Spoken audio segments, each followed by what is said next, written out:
General Hospital spoilers tease that Michael and Willow, once regarded as one of the most steadfast and inspiring couples in Port Charles, now face a grim reality neither of them had anticipated. A shared custody agreement not born of altruism or compassion, but of fear and the quiet secrets they both keep buried. Their prolonged legal battle, public court hearings, familial interference, and especially the pressure of public opinion have worn them down, not just emotionally, but morally. In that context, a silent agreement has taken shape. Both Michael and Willow understand that if either of them crosses a line, the past will erupt like wildfire, burning away any chance of reconciliation, every remaining shred of their public image.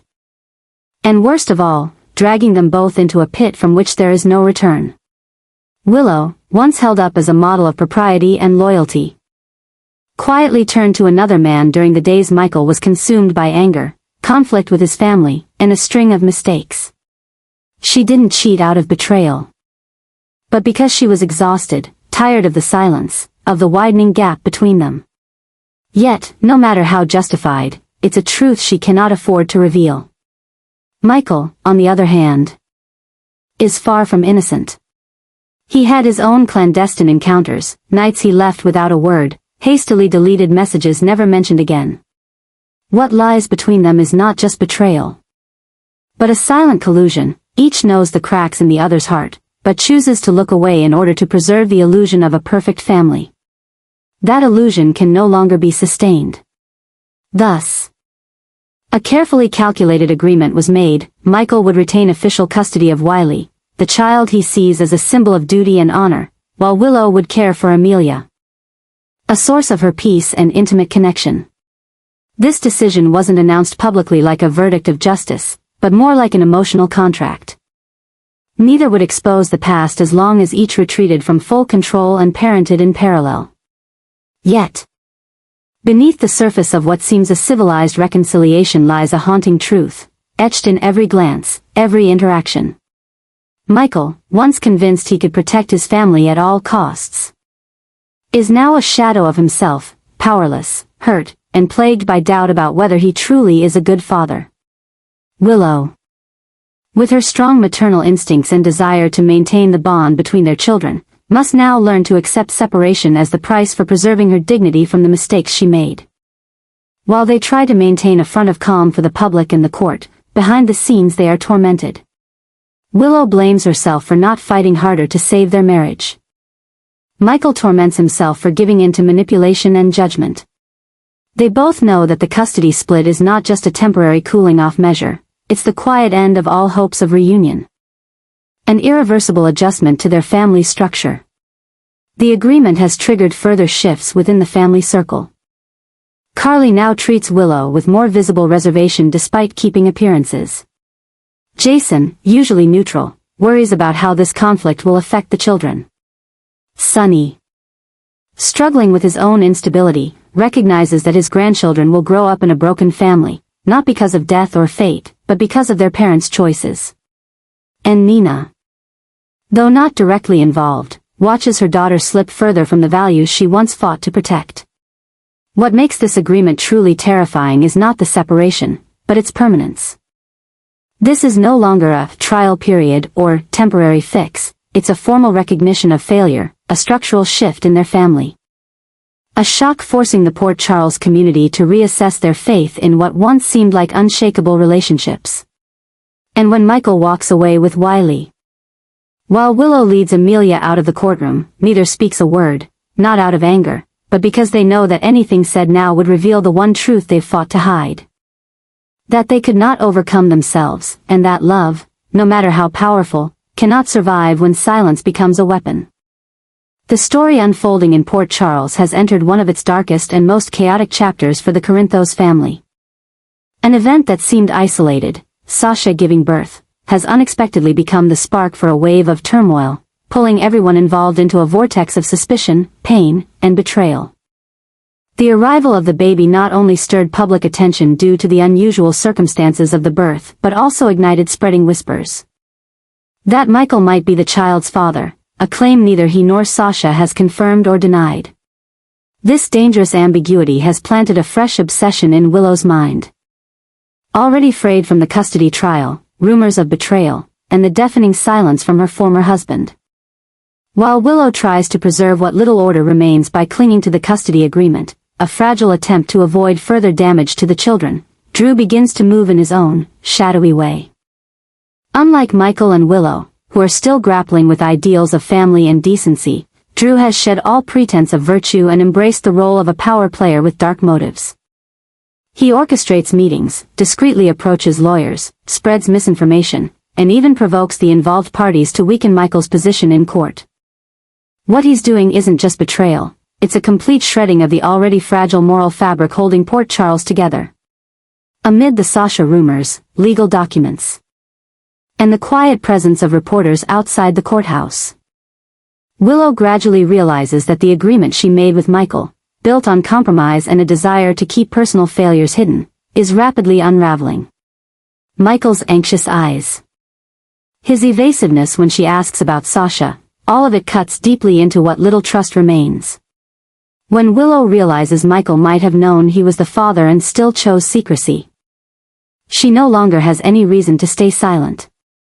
The trust they tried to rebuild from past wreckage is swept away by a surge of buried truths, stirred by manipulators like Drew and poisoned by their own sense of helplessness as they're forced to choose between personal pride and their children's well-being. Michael, meanwhile, finds himself increasingly cornered. He feels Willow's chill, notices Carly's wary gaze, hears Jason's hesitations, and even senses Sunny's support slipping away. He is terrifyingly alone, clinging to an agreement forged not in justice, but in fear. The child Sasha gave birth to threatens not only his legal standing in the custody battle for Wiley but also the image of the ideal father he's tried so hard to maintain. He can't face Willow, can't admit what really happened during their separation, and cannot control the storm Drew continues to stoke. Drew, meanwhile, dives deeper into darkness, manipulating Willow's pain, fueling her fear of losing her children, her anger at being deceived, and her need for retribution. Drew doesn't need to win in court. He only needs to fracture, ensuring Michael and Willow no longer share a united front, no longer pursue the same goals, until everything spirals out of control. This division, though silent, becomes unmistakably real. Willow starts speaking to her own attorney, re-examines the terms of the custody deal, and quietly requests DNA testing for Sasha's baby. She begins to withdraw her trust, building emotional and legal walls in preparation for a battle in which she will no longer compromise. The birth of Sasha's child, Drew's shadowy manipulations, and the unanswered questions coalesce into an explosive moment that cannot be avoided. This is not just a legal war, it is a total collapse of family, honor, and trust. Michael and Willow are no longer partners trying to maintain stability for their children. They have become solitary warriors, carrying unspoken wounds, unconfessed mistakes, and secrets waiting to erupt. And in that moment, the one agreement once seen as their only escape from chaos, the shared custody of Wiley and Amelia, officially dissolves. No more compromises. No more promises of silence. Only the emergence of truth, fury, and an uncertain future. The shocking verdict from the Port Charles court has officially redrawn the power dynamics of an entire family. As Carly has been appointed the legal guardian of both Wiley and Amelia, putting a bitter end to all efforts, compromises, and illusions of control that Michael and Willow had clung to for so long. What was expected to be a final procedural hearing to confirm the shared custody agreement between Michael and Willow, a fragile truce meant to avoid a prolonged legal battle, was upended by a stunning decision from the judge that shattered everything. No one, not even Carly herself, anticipated such a definitive and absolute ruling. Removing both biological parents from legal guardianship and granting full custody to the grandmother who had stayed out of the conflict until now. This decision was not born of bias or sentiment, but rather the result of a cold and thorough assessment of all the evidence presented during the trial. The court weighed the instability and fractured relationship between Michael and Willow, Drew's manipulations, and multiple reports on emotional regulation, psychological health, and the environments provided for the children. In the court's view, A fundamental adjustment was necessary to ensure Wiley and Amelia would grow up in the most stable and safe environment possible. Within that framework, Carly, never previously named as a party in the custody battle, emerged as the court's final choice, thanks to her clean legal record, years of maternal experience, and existing close bonds with her grandchildren. The decision sent shockwaves not just through the Corinthos family, but throughout the entire Port Charles community. Willow was left speechless. Everything she had tried to preserve, her patience with Michael's mistakes, her decision not to expose the affair in court for the sake of the children, her willingness to share custody, now felt meaningless. Losing custody of Amelia was unimaginable to her, not only because Amelia is her biological daughter, but because she represents the last remaining symbol of love, hope, and redemption in Willow's tragic life. She didn't scream or lash out, she simply looked at the judge as he left the bench. Then turned to Carly with a heavy gaze, not of hatred, but of helplessness. She understood she had just lost the most sacred part of herself, not because of the court, but because of a series of failures that neither she nor Michael had the courage to fix in time. Michael, however, could not remain as composed. He couldn't accept that his mother, the one he'd always considered his rock, the one he trusted to remain neutral, had suddenly become the one to take away his parental rights entirely. Though Carly had not actively pursued the role, the court's decision to grant her custody signified Michael's complete defeat, not only against Willow and the legal system but against his own conscience and sense of responsibility. He couldn't help but wonder, if he had been more honest about Sasha, more forceful in exposing Drew, if he hadn't let personal conflicts drag on, would things have turned out differently?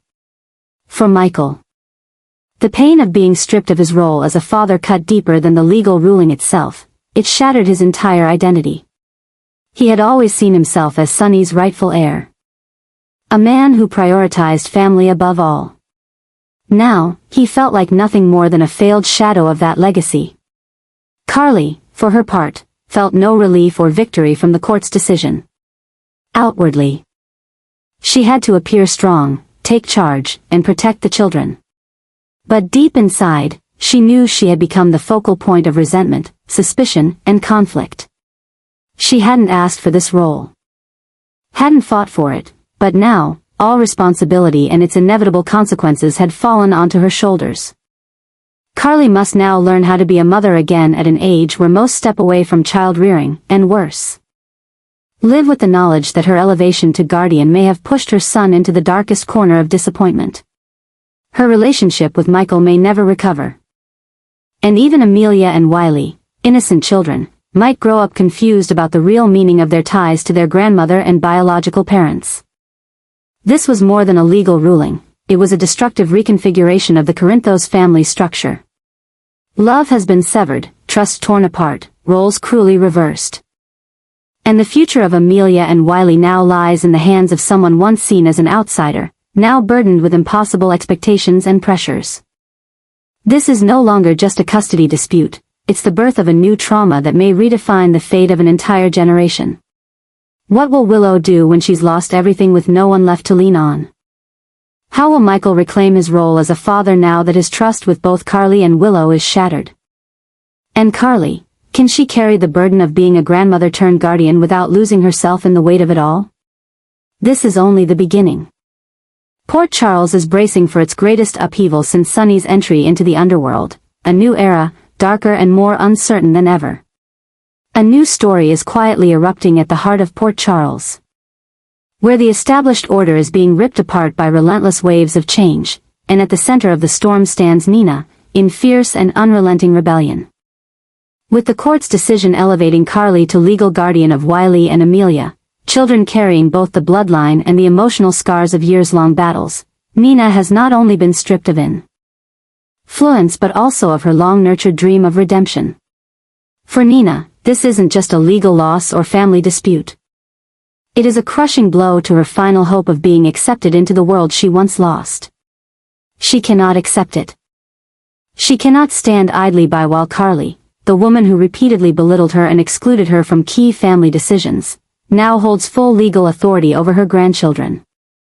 The injustice burns in her like never before, the countless times she was treated like an outsider, doors slammed in her face when all she wanted was love, now all come flooding back. What Nina feels is no longer sorrow or grief, it's a cold, simmering rage that infects her every thought and move.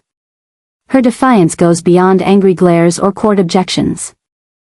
She starts reviewing everything, private calls with her lawyer, official complaints filed with child welfare agencies. Even digging through Carly's legal past to find any loophole, any flaw, that could call the custody ruling into question. Nina no longer avoids conflict. She knows this is her last chance to ever be close to the children, especially Wiley, her biological grandson whom she's never been allowed to embrace in full. But with these actions, Nina begins to spiral into psychological instability. The line between protecting family and seeking revenge grows increasingly blurred. She becomes suspicious of everyone, even Sonny.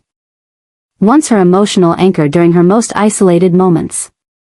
Now, she trusts no one but herself, and that isolation makes others wary. Eyes follow her when she enters a room. Whispers trail behind her, not rumors anymore, but confirmations that Nina has become dangerous. Not because she's cruel, but because she's been hurt too deeply and has nothing left to lose. Michael and Willow, still reeling from the pain of losing custody, can't ignore Nina's growing presence and ominous determination. They once thought the court ruling would bring a semblance of closure, or at least a moment of peace to begin healing. But Nina has upended that hope. She starts approaching former witnesses, questioning private meetings between Willow and the custody lawyer, and even gathers information about Michael's business missteps in recent years, details he tried to keep hidden. Nina doesn't just want Wiley back, she wants to flip the entire system she believes has wronged her. Meanwhile, Carly, though no stranger to conflict, can no longer dismiss Nina. She knows Nina's current silence is just the calm before a storm. Carly has faced Nina before, but this time she senses something different. Nina is no longer impulsive or easily hurt. She's calculating, composed, and ready to go to places Carly never imagined. This forces Carly to reinforce her legal position, rally allies, and even reconsider the terms of guardianship in anticipation of another lengthy courtroom battle. The story is reaching a dangerous turning point, where obsession is becoming action. And action is transforming into war. Nina refuses to be erased. She refuses to be the outsider any longer. That refusal, fueled by years of pain, betrayal, and unhealed wounds, is dragging all of Port Charles into a new web of chaos, where truth and justice are no longer final goals but weapons in a deeper struggle to redefine power, dignity, and lost motherhood. Each move Nina makes could ignite a fresh wave of destruction, where no one, not even the seemingly untouchable, can escape the consequences. From the shadows of injustice, a new Nina is rising. Drew and Nina are quietly preparing a counterattack plan executed with chilling coldness, an unexpected alliance between two people once crushed by the power structure surrounding Carly. Now determined to reclaim everything they believe was cruelly taken from them. After the shocking court ruling granting full custody of Wiley and Amelia to Carly. A seismic shock truly rocked Port Charles, but it was only the prelude to a far greater disaster, the resurrection of two defeated souls. Now connected not by trust but by a shared thirst to destroy their common enemy. Drew is no longer the tolerant and cautious man Port Charles once knew. Since losing all influence in the Corinthos family and being exposed for his failed manipulations in the custody battle, Drew has quietly transformed into a true adversary who no longer believes in justice or honesty, but only in power and revenge. He no longer sees Carly as the woman who once co-parented the children, but as a living symbol of his failure, the woman who took everything he once thought was rightfully his. Realizing that playing by the rules only caused him to lose what mattered most, Drew began a new game, with his own rules and a new ally, Nina. Nina, meanwhile, needs no further reason to ignite a battle. Removed from all legal roles and relegated to the sidelines of Carly's victories without any chance to justify herself, Nina has become deeply obsessed with reclaiming what she believes belongs to her, at any cost. When she found in Drew not just empathy but a gateway to concrete action, she did not hesitate. Together, they began exchanging information and strategies, gradually building a covert campaign, quiet and discreet, yet penetrating all levels of influence around Carly. They don't simply want to regain custody. They want to tear down everything: Carly's image, reputation, network, and all legal foundations she uses to maintain control. Anonymous calls. Old records unearthed, Carly's financial relationships scrutinized in detail, all begin to turn like the gears of a revenge machine operated by Drew and Nina. From here, a new form of overwhelming pressure took shape, not through open violence but through psychological warfare, legal tactics, and selective media attacks. Carly slowly feels invisible pressures closing in on her, from whispered rumors in hospital corridors to anonymous documents sent to her lawyer's office. She begins to sense something is poised to shatter everything but cannot pinpoint where it starts, until it's too late. Meanwhile, Amelia and Wiley still live under Carly's roof. But the dark shadow cast by Drew and Nina increasingly invades their lives. Carly knows that it's not just custody at risk, but the entire safe environment she has painstakingly built. The children will no longer grow up in peace if Drew and Nina succeed. Worse, if they bring the battle into the public eye. It could create an unforeseeable disaster, from personal honor to the power within the Corinthos family, and even Carly's standing in the Port Charles community. The obsession belongs not only to the attackers but also deeply infiltrates the mind of the victim. Carly begins to doubt those around her, even longtime allies like Jason and Jocelyn. She cannot know what Drew and Nina have planted, how much information they hold, or when they will strike a decisive blow. A state of confusion, anxiety, and pressure consumes her hour by hour, exactly what Drew and Nina aim to create as the opening phase of their prolonged war. This story is no longer just about custody. It is a battle to decide who controls the future of Port Charles, who will have a voice in the next generation, and who will fall by the hands of those once close, family, lovers, teammates. And if Carly doesn't find a way to fight back soon, the disaster Drew and Nina are quietly sowing will become a storm that destroys everything she has fought to protect, wildly, ruthlessly, and without mercy.